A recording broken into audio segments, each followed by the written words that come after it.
Witchy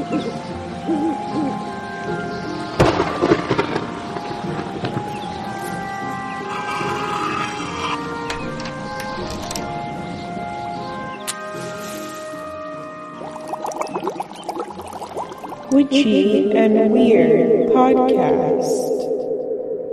Hi, Witchy and Weird. I'm here with a long-awaited, amazing person, Melinda Lim. She is the legal witch, and she can help you with like literally what can't she help you with? But like she can help you with legal witchy things and shadow work, decolonization. She has this like really beautiful way of like melding everything together and making it feel safe and make sense for you so you can like be your best like badass witch. Hi, Melinda. Hello, Amanda. Hello, witchy and weird people. So excited to be in this little coven container. Yeah, so I'm excited to bring you on. The listeners probably won't know this, but like we are like good internet friends. Yeah, we are good internet friends. I can't wait for the day we get to be IRL friends. Yes. That's going to be magical. Oh my God, I need to come out to LA. Yeah, I know, you're like, can you just like host me in LA, please? Yes. You and your pup. Yes. But I'm really excited to have you on because your perspective about shadow work and decolonization is really, I think it's like really important, and obviously it's important, but like, and I just like the way that you describe things and you lay it out. I feel like that's kind of like with your ruler archetype that you have. It's like very supportive, very structure based, and like it makes sense why you help people with legal stuff, right? Like that's stuff that we need structure and support in. It could not be more. It's so funny. Like I didn't actually think I was a ruler archetype for a while. And then when I realized it, I was like, oh, I guess this like makes like literally laws are rules. Yeah. Like it should be more obvious to people. But yeah, I definitely feel like I occupy a space of the quote unquote like left brain things that can feel sticky or just like not natural. I mean, like especially for creative people, it can feel a space where you don't feel empowered. And also a space where, and it's not your fault you don't feel that way, right? Like laws were written mostly by white cis hetero men that were really rich. And even going back to like school, right? Well, if you were little, because I know you do inner child work, like maybe you weren't good at school, like quote unquote good, right? Like based on this like standard that keeps out people who are neurodivergent and like different learners and things. And I feel like I occupy a space where with my ruler archetype, I'm like, this is the kingdom where you get to feel supported. You get to feel empowered in these spaces where you felt like you have no power. So yeah, that's kind of like my little spiel of where I exist on the internet. Yes, I love that. So I know you've had kind of like a journey to get to where you are. So I want to talk about like maybe like your roots, like you started in like shadow work and tarot. How do you like incorporate that into your business? Like how do you approach shadow work? What's your like opinion or point of view about this that you love to help people with? Yeah, I think so. I've been definitely on like an underworld shadow work journey for several years. I feel like I was in healing spaces that were predominantly like white cis women, which for like as a person of color and as someone like, and for people I know who are part of the queer community, like that can feel really violent of a space in a lot of ways. So it's like going through my own healing, but was coming up against things where I was like, this just doesn't feel right. Like it doesn't feel right. Because in those spaces, predominantly what I was finding was like a lot of gaslighting around like, well, we're just not going to look at the world. Like we're not going to look at the structures that are in place. And like, we're going to say that like your lack mentality is something that you can heal, which I do believe you can heal your lack mentality, but like your lack mentality is not your fault, right? Like we live and are currently in post-colonial late stage capitalism world where like lack is what feeds capitalism, right? Like, I mean, that's like part of it, right? And I just didn't feel like this was like I didn't feel like I could fully heal because like I can't have blinders on as a person who is oppressed. And so my approach to shadow work is to not victim blame, which I feel like a lot of those spaces do, whether they're conscious of it or not. right? Like, I feel like particularly like white cis hetero people don't realize that they're doing it, right? Like a lot of times, which doesn't mean that it's like, it isn't like, I don't want to ever think like people are necessarily like malicious, even though their actions are like harmful. But that's even why I feel like it's more dangerous, because like people just say things and they can be like hurtful. And so for me, whenever I work, I feel like, I mean, all of my shadow work clients have been part of the BIPOC community. I think that's for a reason, is because I talk about shadow work in a way where I'm like, I don't want to blame you, but I do also want to heal you, which I think is probably related to with your like inner child work, right? Like you didn't deserve all of the things that happened to you.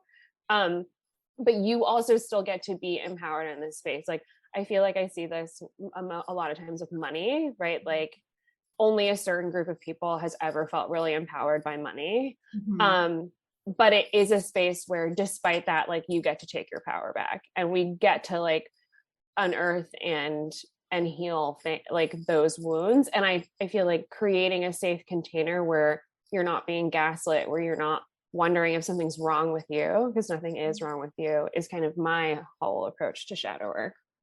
Oh, I love that. Yeah. When I started learning, I was learning from like white cis hetero women. And I think that, yeah, they weren't intentionally trying to like say like you create this reality, like you're the problem.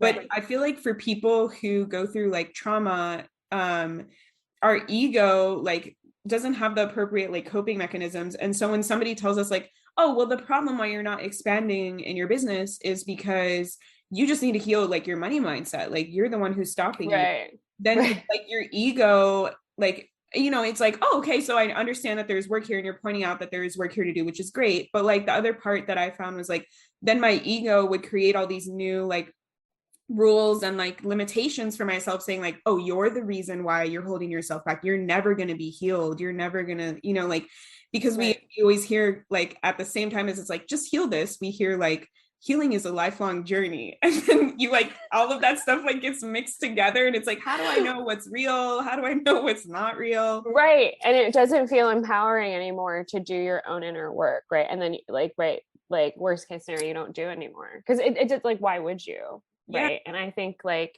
there is this weird, that I've been thinking about this, like this strange hyper individualism that happens, where it's like, oh, I'm the cause of all my issues and I have to heal all my issues and I don't need other things, where I just like historically that's like not the way it has worked, right? Like I feel like colonialism, like white supremacy, the Western view of things is very, very hyper independent, when like actually like the flip side of that would be like we're all in community and we all have sets of skills and gifts to give each other and we all support each other. Like that's what would actually work and be the thing. And I think like we carry this burden, like you were saying, where it's like, oh, well, now I can't fully be me unless I'm fully healed. But like we're continually being oppressed. So I don't know how we can't like blow up the system today. So we're trying to, right? We're on a revolutionary road of doing that. But like, it feels really disempowering to be like, you just have to heal like your money garbage. I'm like, okay, but I'm going to continue to experience money garbage for the rest of my life. Yeah. I think for a lot of people, they don't hear that. They don't get that permission. That's why it's like really beautiful that you create like these spaces for people who like have never heard that, like, you're not the problem, like we can heal this together in community. Like it's really the system that is against you. It's not yourself against you. Because even for people who experience like a lot of trauma, like a side effect is hyper individualism. Like, just like, okay, I have to do everything on my own because I was never supported as a child. Like I see that a lot in my work.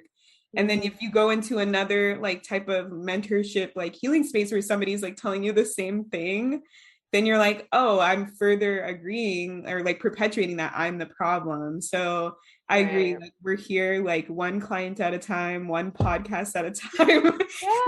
One foot in front of the other. And like, and we're constantly like shedding. I think that there can be like this weird, I keep saying weird, but I mean like there's this thing that doesn't align, where it's like it's a goalpost. Like healing is like a finish line of some kind. And I think what we're actually trying to do is we're just trying to shed the layers that don't work for us, like as we're in this timeline. And as you jump timelines and as you like continue to move forward, problems will present themselves in different ways. That doesn't mean you're not worthy. I feel like we make healing and wounds mean something like about our value. Yes. And I feel like it lacks, I think in like quote unquote wellness spaces, like it's such an easy package to say that, but that also is like in and of itself not true, and also not empowering for people, because people are going to constantly feel like they haven't made progress when actually they have. Right.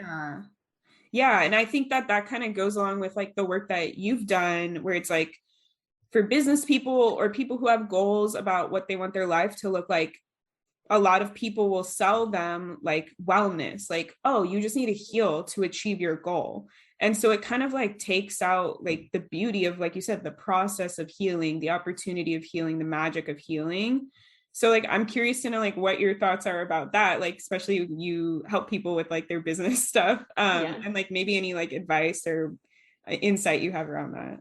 Yeah, I think like, I feel like sometimes what I see is there is like this worry or restraint on moving forward. I feel like it comes down to perfectionism a lot of times, where people like don't want to take steps forward in certain areas of their life because they're like, well, I don't want to like mess it up.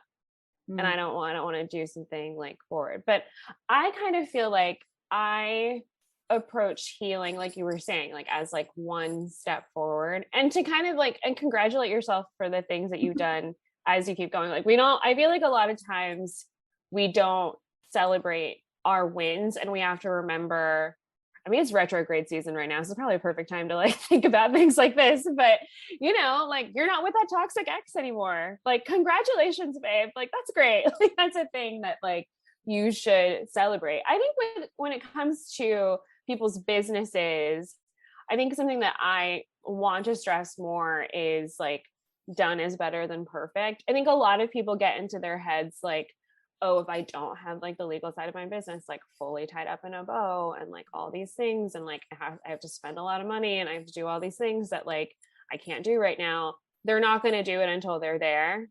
So it's like what you were saying, where like, oh, I can't make a lot of money until my money mindset's fully healed. Like it's mirroring each other, when in actuality, like even tiny steps to protect your business are better than nothing. I mean, doing anything small is better than nothing. And I think there is a resistance based on the fact that like the business part of like the legal side, or anything that's quote unquote like left brain, like accounting, taxes, like all that kind of stuff, there's just resistance there because it's opaque, and it also feels like a space where a lot of your own past can come up. Like I am not great at bookkeeping. I was really bad at math in school. There's no shock there, right? Like there's just no shock with how those are tied. But I think like, I like to think of, if you're a business owner and you feel like resistant or sticky around the legal side of your business, you're healing your shadow by like paying attention to that area and feeling empowered by it, right? Like you as a business owner you should feel empowered in all areas of your business, whether you're like several, like at the next stage, you outsource it, right? You hire a bookkeeper, you hire an accountant, you do all these things. Like, of course, that's part of your journey, but like, you should know what's going on in your books. You should know these things, and you should feel good and powerful in all of those areas. And I think you can do real shadow work by like addressing those parts that you don't want to, that you're avoiding, to look at. So I kind of think of them as, like they can be interrelated. It's weird to think of like legal work as shadow work, but yeah.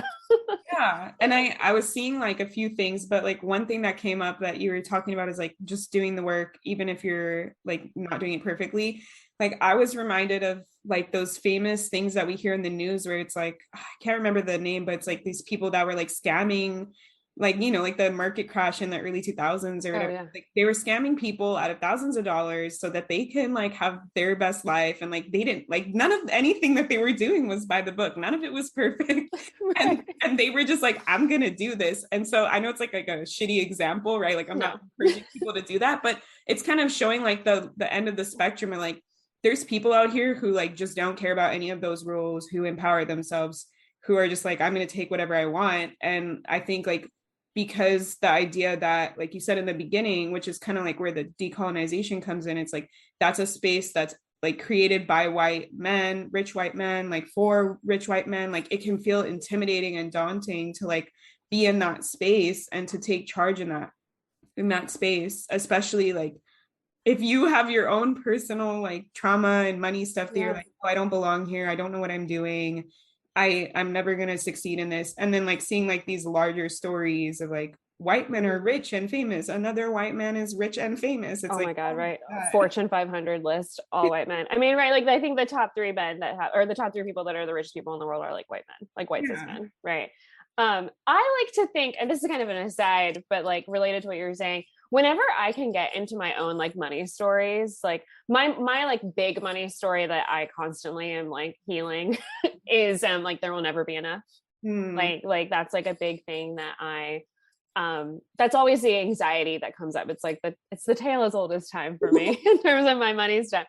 And whenever that comes up, one thing I try to remind myself of, and this is probably useful for anyone here who's listening who's trying to work through their money stuff too. I remind myself of how many like shitty things there are on Netflix that got made, right? Like millions of dollars, or even like the shitty, like the things like there are pilot episodes that are made in Hollywood that never go to air, right? They're just like, we're just going to see what this looks like. And they hire a bunch of people and they like spend all this money and it never even like goes to like make back their return on that investment. And so I just remind myself of like, there's so much money out there and like, there are people that are not concerned. And so like, why am I making money mean something to me right now? Like, why am I having this? Like, what is this like wound trying to tell me? And trying to remember like, there's a lot out there. Like, and there's a lot of shit again, like, right. How many shitty things on Netflix are there? Like people don't want to watch. So it's just a small space that I like to be in. Like, it's a small way of reminding myself that like, there's more than enough for everyone.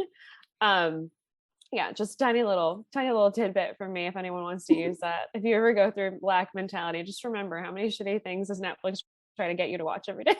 Yeah.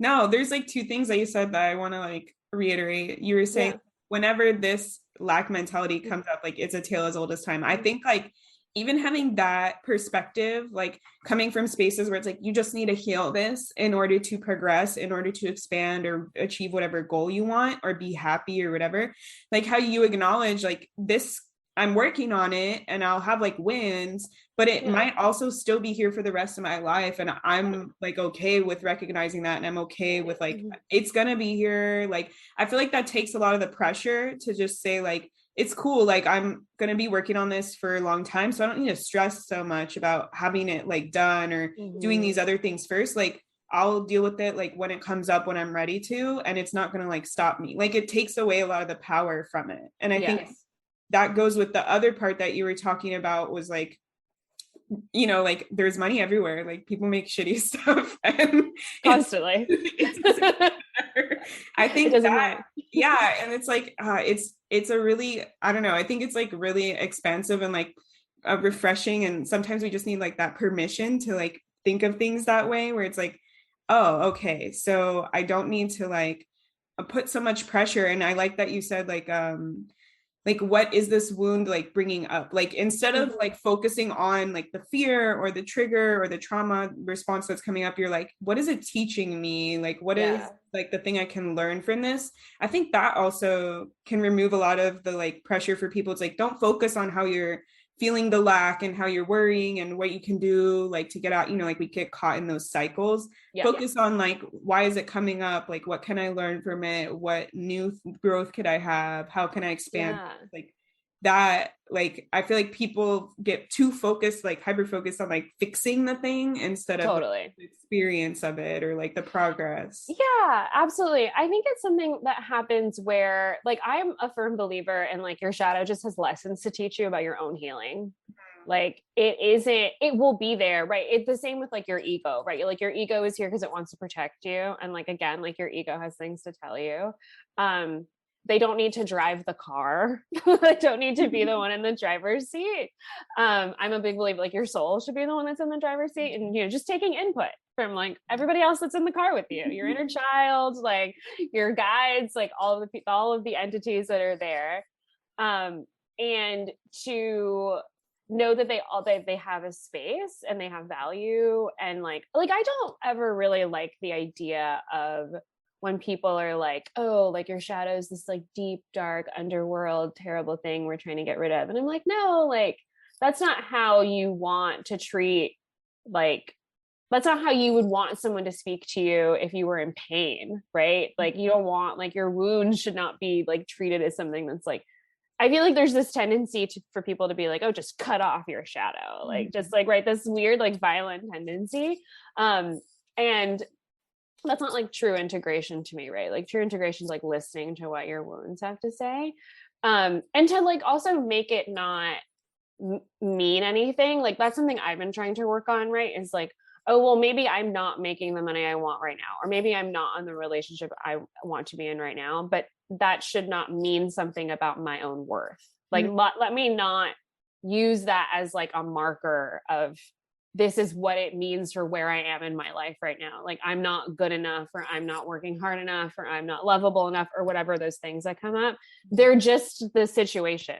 They're just the circumstance. It doesn't mean anything, right? Like, I think that's something I'm trying to like integrate more of, because I think we all can, right? Like, and I think society has taught us that, right? Like, oh, if you make a 6-figure salary, that must mean that you're a quote unquote professional and you've got all your shit together, et cetera, et cetera. And to kind of like divorce that from identity, I think is really important.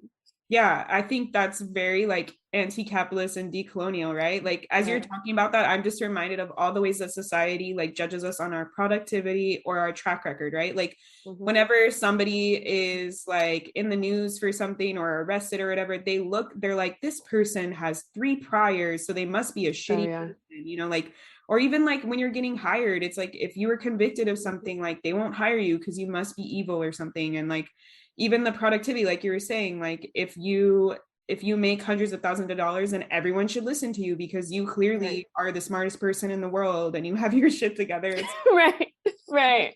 These types of like measures that we hear and we're like trained through like capitalism, and like even in school, if you get an A, you're a good student, you know, like right. Or if you have a clean record where you never got suspended or you never had detention in school, like you're a model student, right? Yeah. Like these weird markers of like what is valuable, because then at the same, like for me, it's like, well, then we don't believe that people can change or transform. Yeah. Right. Like, which isn't actually true. Like we're not like, I feel like as an adult, I would be like, oh, if that person like had no growth. Like, I feel like I'd be like, oh, I don't know about him. Yeah, they were just like born perfect out of the womb. Like, that's weird. Right. Like, are we not? And I think it's like I do think, yeah, like I think especially I was just thinking when you were talking about like our productivity, like especially with like people's money shadow, right? Like the idea of, oh, I have to work really hard, like hustle culture, like grind culture, that the only way you can ever like get anywhere or make money is like blood, sweat, and tears, and like how that's been used against people, right? Like especially in toxic workspaces where it's like, well, just, you know, you've just got to like cut your teeth. You've just got to go through this in order to like earn it. And the idea that like we have to earn a spot, and in some spaces like it has to hurt to earn a spot, like that to me, right, is like nothing is more capitalist than like suffering for money. Yeah, like you have to sacrifice, like, do you want to be like happy or do you want to have money? It's like, right. No, none of this. I want to not be in this. I don't want to be in this space where I have to make that choice. Yeah, I think this is like a good pivot for like the decolonizing part, like, so how do you like approach that in shadow work or like in your teachings? Because like a lot of the stuff we've been talking about, it's like pointing out like, oh, this is like capitalism, this is colonization, in my opinion, are kind of like the same. Yeah, totally. They're definitely the same. I mean, I think it first starts with like awareness, right? And awareness of like the systems that we are under. And one thing I always like come to any of my sessions with like shadow work clients is like, this is a space for nuance.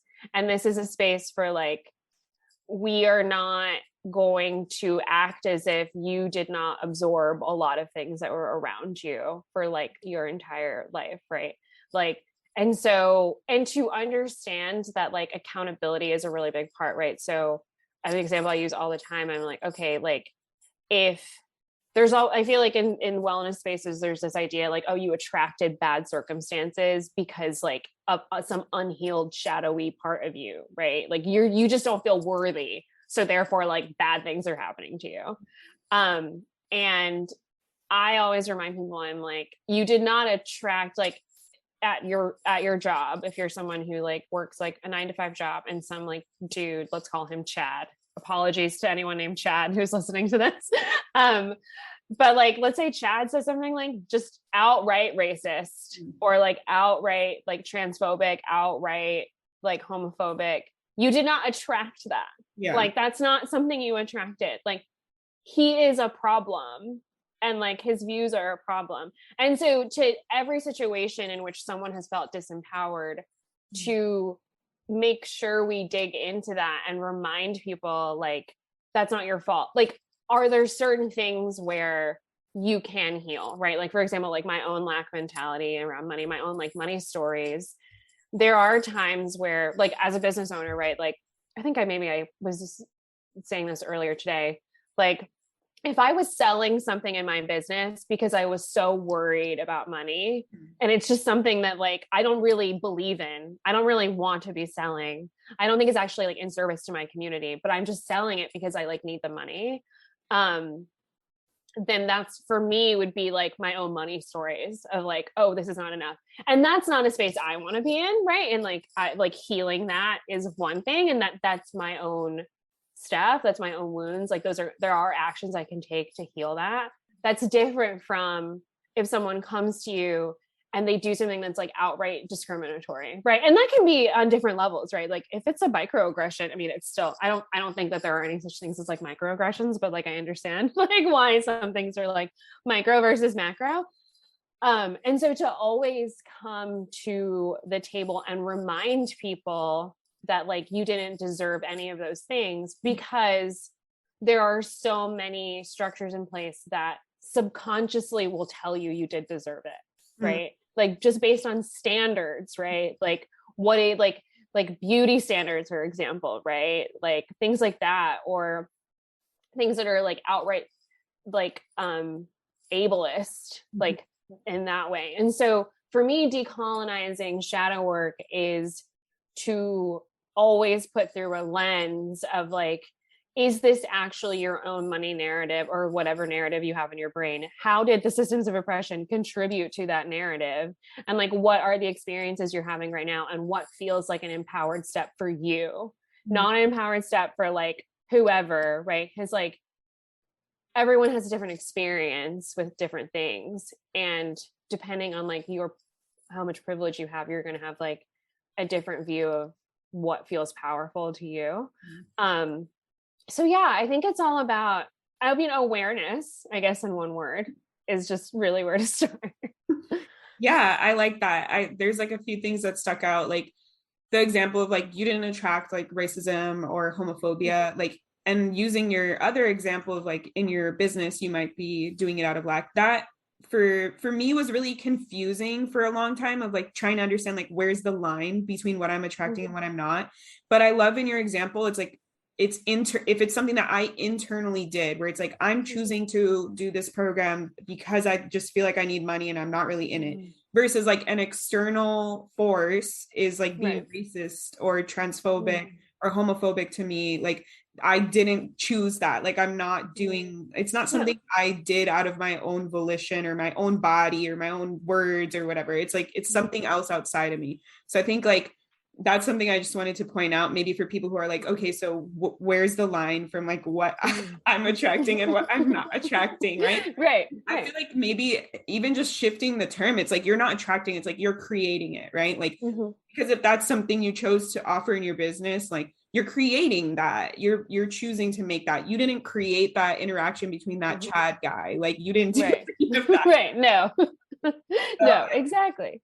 Yeah, I like that distinction. And like I like the other stuff that you were talking about is like recognizing like the systems that we have in place. Cause like even on like a psychological level, like with my clients, we talk about like inner child, but we also incorporate like ego and shadow and other pieces of ourselves.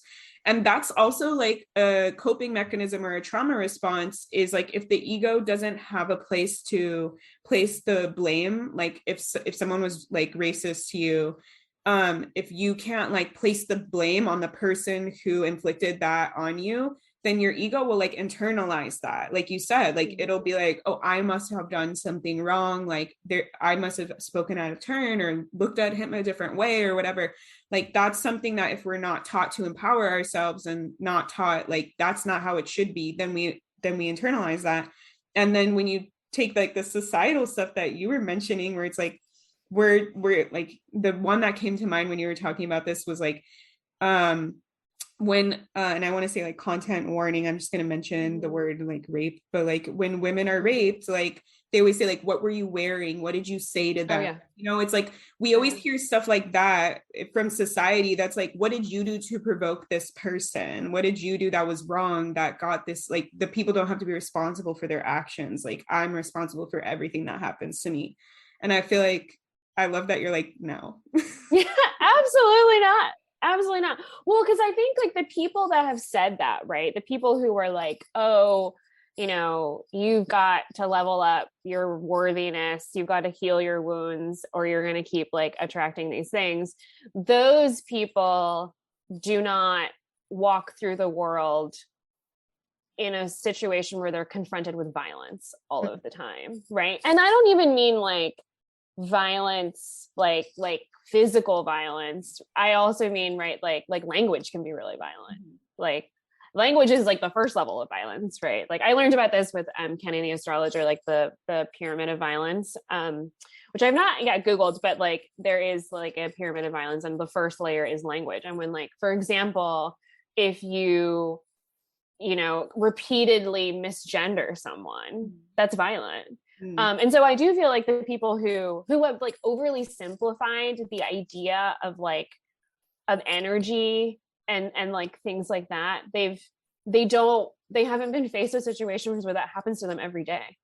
Or even just like a couple like once a week, like things like that. Like they're not confronted with that, and they're not confronted with the fact that like their existence is like they can just be in situations that are dangerous, right, for them based on no inaction, right, like just existing in the world. And so you know I also think that part of like decolonizing like healing is also like looking at your teachers and being really aware. And like I think I did like a story about this maybe like a month ago or so, where I was like if your spiritual teachers are not talking about oppression, then like they're not it.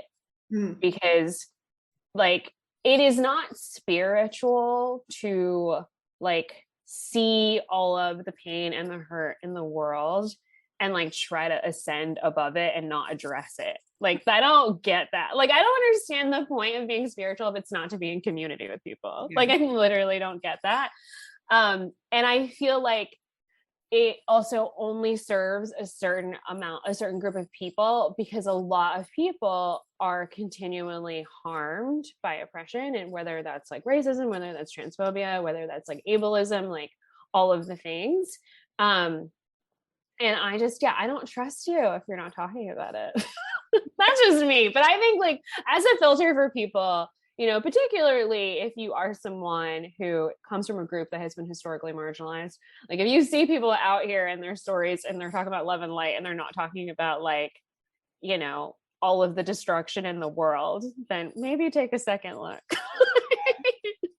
Yeah. And I think like I just saw this visual of like, if you do learn from people like that, like they're your mentor and they're like, let's ascend past this. It's like, then you hear all these things that we were just talking about, and you have all these extra traumas, extra things, like different perspective than them, you're different, like, you know, race, even like you're going to experience the world differently.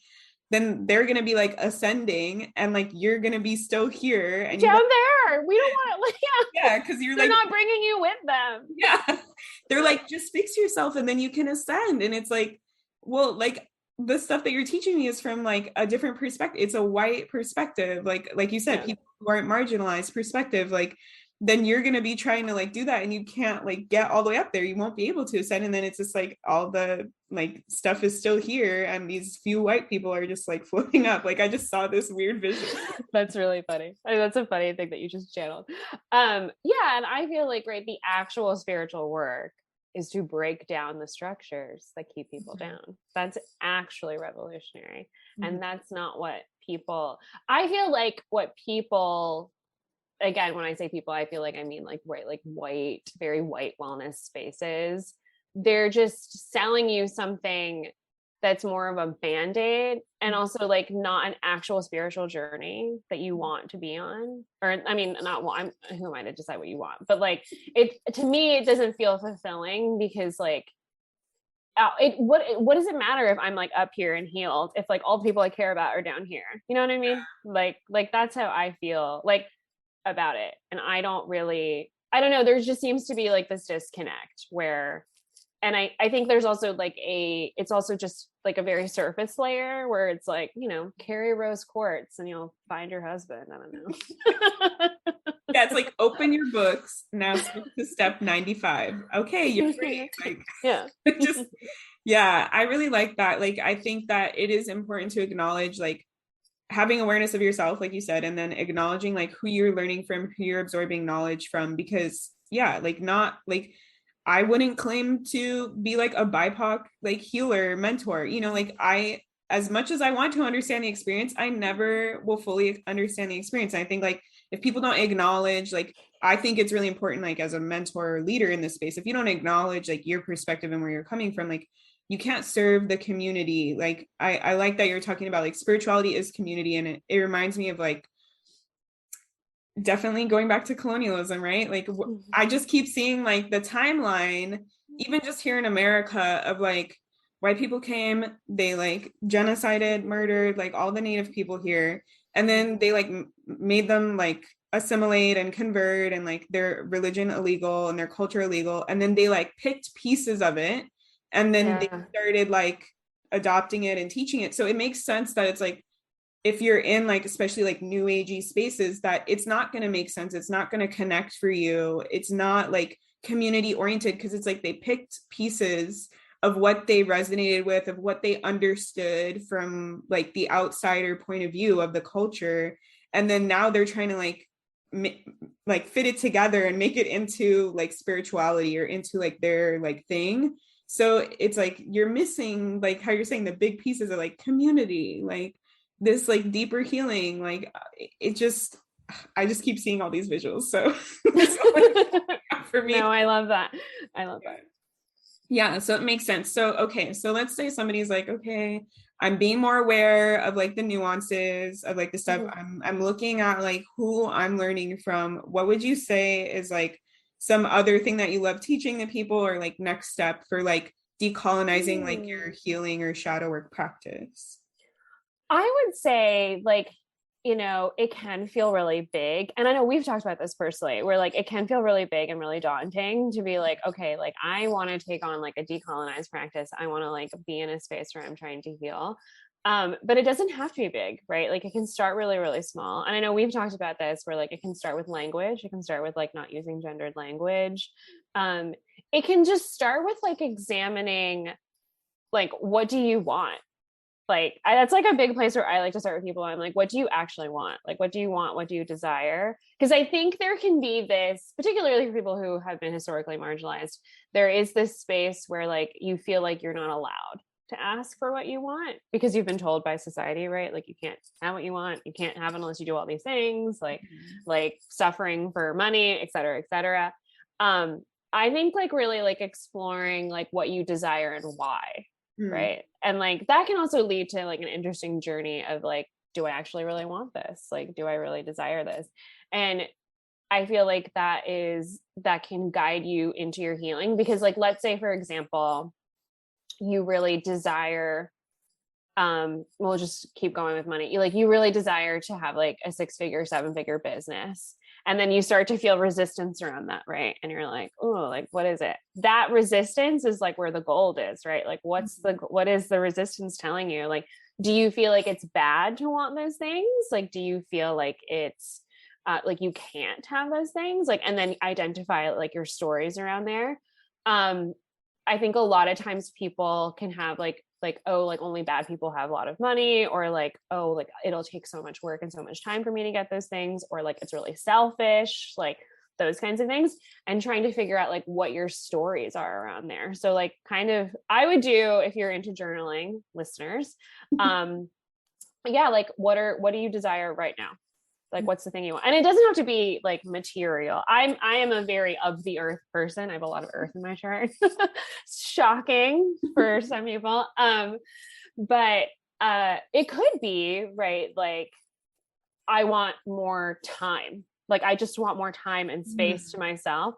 And if you're like, oh, but like, am I going to be disappointing people? Like, I have all these obligations. Like, are people going to think I'm bad or I don't care? Like, your desires can be the flashlight for what your resistance is behind your desires. And I think that's really valuable for people to do. Like if you wanted to do a little self-investigation, because I feel like a lot of times too, like naming your desires, like speaking them out loud or even like writing them down can feel really confronting. And in that is a lot of magic. Yeah. Sometimes that was a practice I tried where I would like write things down and then read it out loud.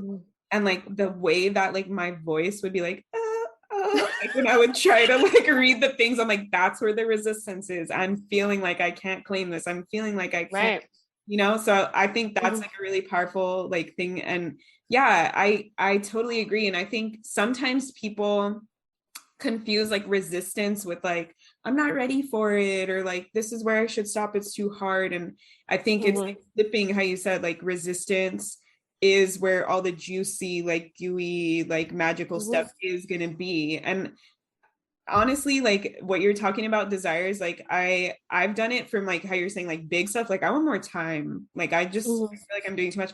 Even small stuff, like when I started my business, I was like, okay, I need to wake up and do a 9 to 5 still. And then it was like, wait, like, why is this so hard for me? And then I like wrote it down and it was like, I should do this. Like that was like a big indicator that's like, that's not coming from me. It's like, do I actually want this? And I was like, actually, no, I don't care. Like if I you're like, I'm trying to decolonize my business, like fucking 9 to 5. Like I was like, that's actually why I wanted to go into business for myself, so I wouldn't have to like clock in at every like the same time. Let me not recreate the thing I'm running from. So I think like I think sometimes people will get like too like, oh, is it right, is it the wrong thing? Like it can be something really small or it can be something really big, and all of them are valid. All of your desires are valid. All of them are valid. It can be out of the box, it can be like very obvious, like either way. So I love that you're like, it could be time, like an intangible thing. Like I want this. Could be anything. And I think like I did a post about this recently where I was like I feel like do a first pass and then go back and like stretch and like ask a little bit more, because I think there's like this, what can happen is we like compromise because we're like, okay, well, what's actually conceivable? And like, I don't care about what's conceivable, right? like, I mean, we practice witchcraft. Don't tell me what's conceivable. So I'm always like, okay, like if there were no rules, like if there was, and if I could like grant it to you right now, like I could just snap my fingers and you get what you want. Like, what's the thing? Because I think like we start to like edit ourselves before we even get to it, because we don't want to be disappointed, right? Which is a very valid fear. And like, particularly, right, like if you have a lot of like wounding around that, or you've been let down by people in the past that are close to you, I can totally understand why you wouldn't want to, but you're not doing yourself a disservice by like half-assing what you want. right? Like you're not going to actually, and like in just a practical sense, like again, very like of the earth over here.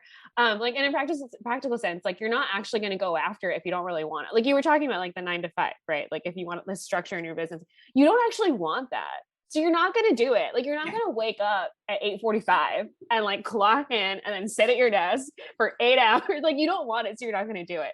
So like, what's the thing that actually feels like exciting for you to do or have? So yeah, go do it one time, write it all down or like audio note it to yourself or whatever, and then go back and act and see how you actually feel. Because I think a lot of times, yeah, we edit ourselves. Don't edit yourself. No one's going to see it. It's just you. I love that. I like that, like, because it's like if you're picking something that feels more attainable, but you don't actually want it, like you're not going to do it anyway. So it's like it's better to be like let down by like doing the thing that you actually want than like settling for something that you don't really want to do and you're not going to do it anyways. Like, yeah, you don't want to be lukewarm. We don't want to be lukewarm about the things we want. We don't want lukewarm people like in our life. We don't like want things we feel lukewarm about. Like don't be lukewarm about things you actually want. So yeah, and give yourself some grace. Like it's okay if you don't know, but like it's okay if you go too big and then you want to scale back, you know, like that's totally fine too. Like there are no rules. I think people like can get in their heads of, oh, but I have to do it correctly. There's no such thing, right? Yeah. We're not here for perfectionism. That's again, that's racism. It's true. And it's like even the things that we think are attainable, like those are our programs, our limitations that we were taught. Like, oh, I'm never going to make more than $130,000 because I can't exceed past class. Like, so I'm going to set a goal that's like limits me to that. It's like, why? Like, if you want to be a freaking like billionaire, like bitch boss, like do it. Yeah. I even said, I think today it was like I was like, if you want a Maserati, like I was recording a module for my like shadow work. I was like, if you want a Maserati, put it on there. I don't care. Like it could be whatever you want. We just need to identify the actual thing that you want. Like we can't like don't like what you were saying earlier with shoulds. Like don't put yourself in a box of like, well, I should want this. Like who cares? Like should based on who? Should based on like society? Like no. Mm-mm. Yeah, I used to have a mentor that she would ask me like, what do I want to do? It was like for business mentoring. And like, I'd be like, oh, well this, oh, well that. And like, I would be like scaling back and she'd be like, okay, you had all the money in the world. Like all of that's like taken care of. Now, what do you want? And I think like that can help too. Like if you're having trouble, like getting like feeling safe enough to say what you actually want, like I know people always say like, if you won the lottery, what would you do? Like that is a great way to test. It's a great way. What your desires are. Cause it's like, I have all the fucking money I could ever want. Right. I potentially don't have to work anymore. Like what would I actually want to do with my time and with my life, with my money? And then you can start to see like, that's like those dream scenarios. I think like sometimes like in the quote unquote dream scenarios, you don't have to settle. You don't have to scale back. So it's like easier to see. Yeah. And to think about, right. Like, I like to think about money as the tool that gets me to the place I actually want to go and like the feelings I actually want to feel. Right. And like, for me, making more money means I can get more freedom. Like I can have more time. I have more agency. I have more sovereignty. It also means that I can like care for people that I actually want to care for and like take care of community in a way that I want to take care of community. And so, you know, like, I think like, yeah, like if on your list of things is you want to make like, again, like boss bitch, 7 figures, whatever, like that's dope. And then also like, how does that feel? Right? Like, what's the feeling behind that? Like, what is behind it? Like, is it because you want that much money because then you can rest finally and you're not like on the grind? Like, cause that's what you actually want, right? You want the, like, the money is the like the avenue for you to get there. Which is, I think, maybe like also a way to like kind of like distance yourself, because I feel like, right, like money stuff can come up and be like very anxiety inducing, but it is a way to also like re-examine your relationship with money. Yeah, I like that. Like instead of seeing money as like the end goal, because a lot of people say that I just want to make more money, I want to have more money. It's like push past that. Like, why? What would you do with the money? Like, where would you put it? For me, it's like, if I make more money, I can buy my dog the expensive CBD. Like, yes, like, honestly, that's what we're really here for. Yeah, right. Like, that she's a large dog. That is like 3 and the bottle is gone, and that's so. dollars. That's so funny. I just, as an aside, listeners, because obviously like Amanda and I both love our pets. We're both big pet parents. When I did a list of things I wanted to call in this year, the first thing I did was say something for my cat. It was like not about me. It was like, oh, I really want to move into a different place because I really want there to be a back patio and I can build a catio so she can have like an outdoor space. And then after it was like, oh, I really want like a 50K launch, like all these things. It was like had nothing to do. It was like the first thing I wanted was I was like, no, Fizzy needs to have her stuff. So that's where money gets us. Where like, yeah, your baby can have her fancy ass CBD that she deserves. Exactly. Yeah, like I think sometimes we get caught up and it's just like, well, I just need more money, like because it's like scarcity, the having not enough, like the fear around this, or like past experiences of not having enough money. So it's like push past that. Like, what would you do with the money? Why is like, what is the real desire? Like you said, oh, I just want to not be able to work. I want to feel like safe. I want whatever it is. Like those are, and I think it makes it easier. Like I was just imagining like working to an end goal, it like puts all the pressure leading up to the end goal. And if your end goal is more money, I feel like if you extend the end goal out to like that feeling or that other thing that you could buy with it, it alleviates a lot of the pressure to like get to that money. Cause it's like the money is just like on the way there. So I can totally do that. Like, cause some people get afraid of like achieving the goal. And so if it's like pushing past, like the goal is not the money, it's something else, then it's like, I can still achieve the money because maybe I'm like stopping short of getting the goal, or I don't know. Yeah, no, I know you. I totally know what you're saying. Because I feel like with money, it's so easy to keep moving the goalposts because there's always like more numbers, right? You could always have, if you're an entrepreneur, you could always have a bigger launch, right? You could always like have more cash flow, et cetera, et cetera, et cetera, right? Like you could always do that, and that can also be a cycle where you're never going to feel like it's enough. Like you can like like underline the narrative you might have of like, this is like, I'm never going to get there because like it's never going to be enough, and which is of course is like also just dangerous. But yeah, no, I know what you mean. But when it comes to like the feeling, right, like, okay, well, do you feel free? Like do you feel rested? Do you feel supported? Do you feel like seen and witnessed? Do you feel in community with people? That is like and if you don't, it might be on you. Because like you're like, rat race on the grind, trying to make more, which we don't want for anyone. We don't want overproductivity because we're anti-capitalists here at Witchy and Weird. I wish we could like put up like a sign, like it would just flash on the screen, like anti-capitalist. I know, like one of those like old like neon signs. Yeah. I want one of those. I want one for you that's like psychic readings here, and then like those old neon signs that say that, and then one that just says anti-capitalist. Yeah. That'd be so fun. Yeah, there's like a meme I saw somebody post where it was like where you have all these skills and you don't know what to do with them, and it was like nude psychic readings and tax. Oh, yeah. It's like it's from Capitolia. Psychic readings and like all this other stuff. That's so funny. That's true. I feel like that. I have a Gemini moon in the 8th house. I feel like I do all the things. Yeah. So okay. So before we close, is there like any last thing that you want to share with people? Last piece of advice, or like wrapping it up or anything? So I will say for like the business owners on here who, or the budding business owners, maybe you've got some dope idea and you're just, not ready yet to share. We welcome your magic though. We believe in you.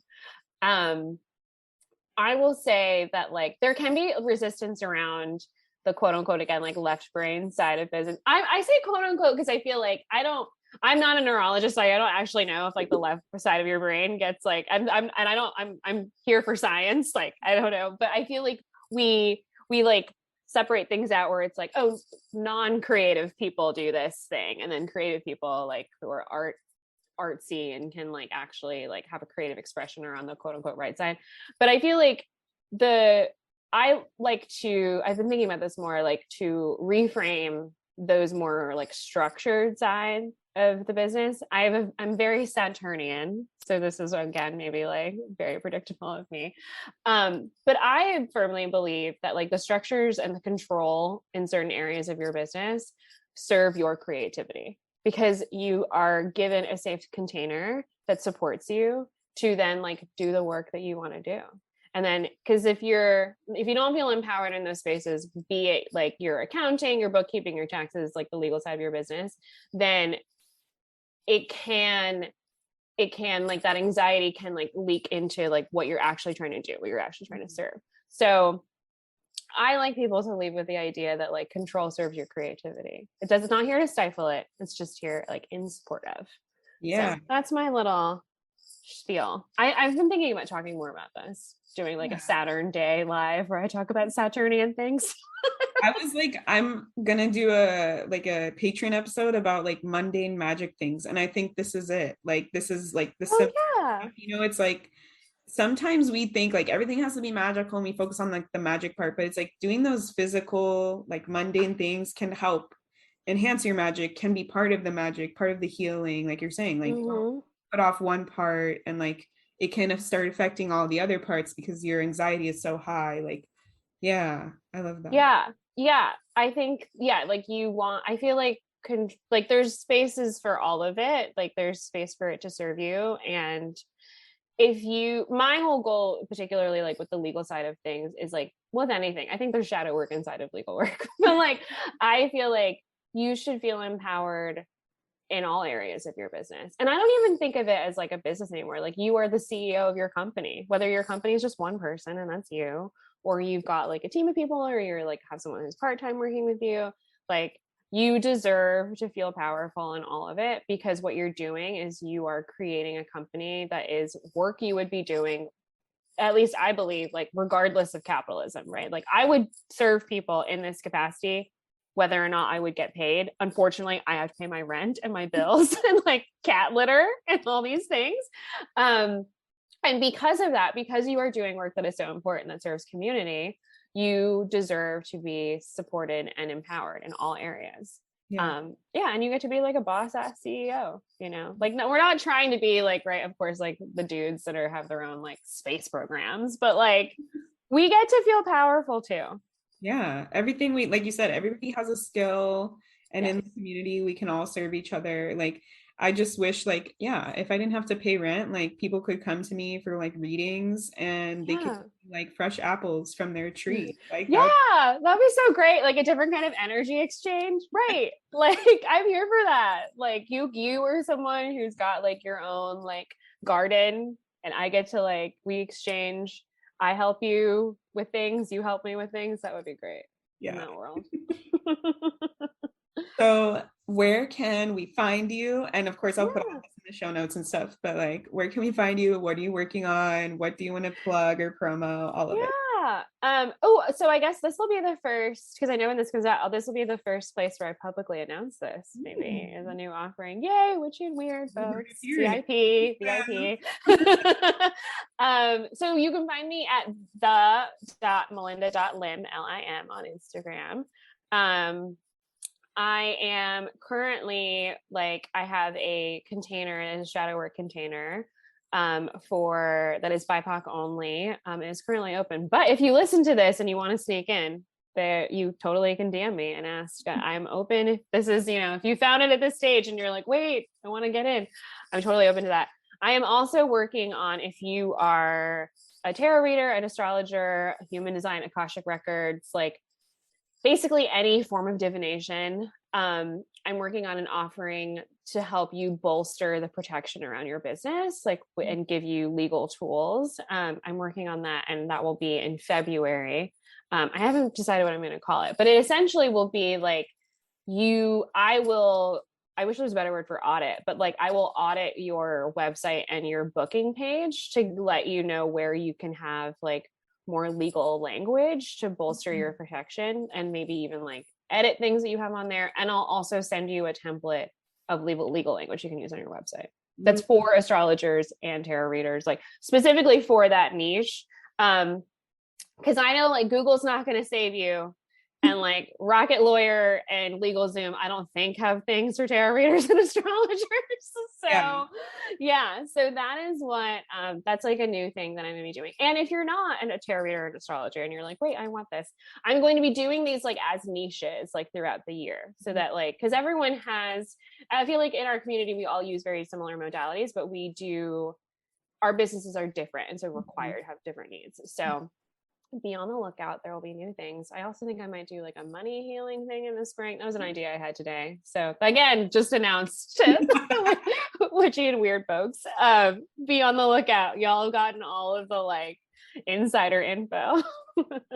Yeah, I like that. I feel like all of the magical, like witch people, a lot of the businesses that we have, like I'm gonna go ahead and say like 99% of these like money collection places and website building places and calendar they don't support us at all. Like they literally classify us as high risk, and a lot of them don't like work with us. So I think it's great that you're like, cool, come to me, like I'll help you. Yeah, literally. Like, and I do feel like it is like in my mind, like I know like in like so like some of my containers are very like they're high investment, and this is a way that I really want for it to be like more accessible. And going back to what I said earlier, like it's better to have even like a little bit than to have nothing at all. I think of like the legal side of your business like bubble wrap. Like the first layer of bubble wrap is you just have like good disclaimers everywhere. The second layer of bubble wrap is like you've got client agreements that we can have. Third layer, LLC, like all these things, right? And like one layer of bubble wrap is better than none. Like if you are like a fragile piece of glass, at least one layer is better than nothing. So I'm excited to like open up and do something that's like more niche for people. Yeah. All right. Well, thank you, Melinda, for coming on and sharing all of your amazing knowledge and your magic and giving us those exclusive opportunities. I know. I haven't announced them. I might not even have announced them when this comes out. So you know, people being like, hey, so that thing that you mentioned, you're like, oh my God. I know. I'm like, crap, I have to create a sales page. But yeah, thank you so much for being here. And until next time, everyone, bye. Bye. If you love Witchy and Weird podcasts, support us by donating monthly for as little as 99 cents at anchor.fm/witchyandweird/support. You can cancel at any time and 100% of the proceeds go directly to the pod. Or if you don't want to commit to a monthly donation, buy Amanda a coffee at ko-fi.com/wishyandweird to help fuel them while they record, edit, create, and upload content for the podcast. And if you're feeling extra generous, leave us a review on Apple Podcasts or Spotify and tell your witchy and weird friends about us too. Bye!